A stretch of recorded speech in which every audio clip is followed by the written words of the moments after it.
Nous avons en famille, donc des sœurs apparemment, un bien à la campagne en indivision, 4 personnes. Ce bien nécessite quelques travaux. Afin de gérer au mieux ces travaux, je voudrais savoir s'il est possible de créer une société en famille. Les joies de l'indivision. Tiens, rappel d'un mot, ce qu'est l'indivision. L'indivision, c'est compliqué, hein, vous le percevez dans votre question d'ailleurs. Ouais. L'indivision, c'est compliqué, c'est un petit peu la situation qu'on essaie d'éviter d'ailleurs quand on le peut.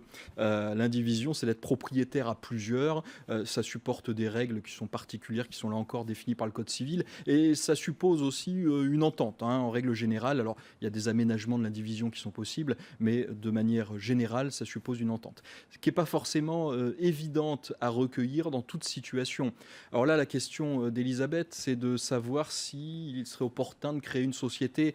Alors la société, c'est un acte sur mesure. Hein, là, véritablement, c'est pas un conseil général qu'on peut donner sur ces problématiques. Non. Il faut vraiment qu'elle rencontre son notaire, notamment, et qu'elle lui pose ces questions, voir s'il est opportun de créer une SCI à laquelle chacun apporterait ses droits indivis. Il y a des contraintes aussi, il faut la faire vivre aussi, hein, cette SCI. Il y a des contraintes, il y a un coût qui est en face de ce schéma-là. En revanche, c'est vrai que ça peut être une bonne solution de gestion à plusieurs, parce qu'on simplifie les règles de gestion par le biais de cette société. Donc majorité, par exemple, pour décider, voter des travaux, on n'est pas obligé de requérir l'unanimité. Exactement. Par exemple. On a un gérant qui va pouvoir prendre des décisions dans le cadre des pouvoirs qu'on lui donne. Donc si au gérant on lui donne des pouvoirs très larges, le gérant va pouvoir agir seul sur plusieurs typologies de décisions.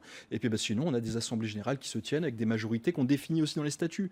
Des majorités simples qui peuvent être bien plus commodes que les schémas de l'indivision, effectivement. Très bloqué, très contraignant. Mais là encore, acte sur mesure. À voir. Faut être conseillé en fonction de la situation. Allez voir le notaire. BFM Business, le club du droit, passez-moi le notaire.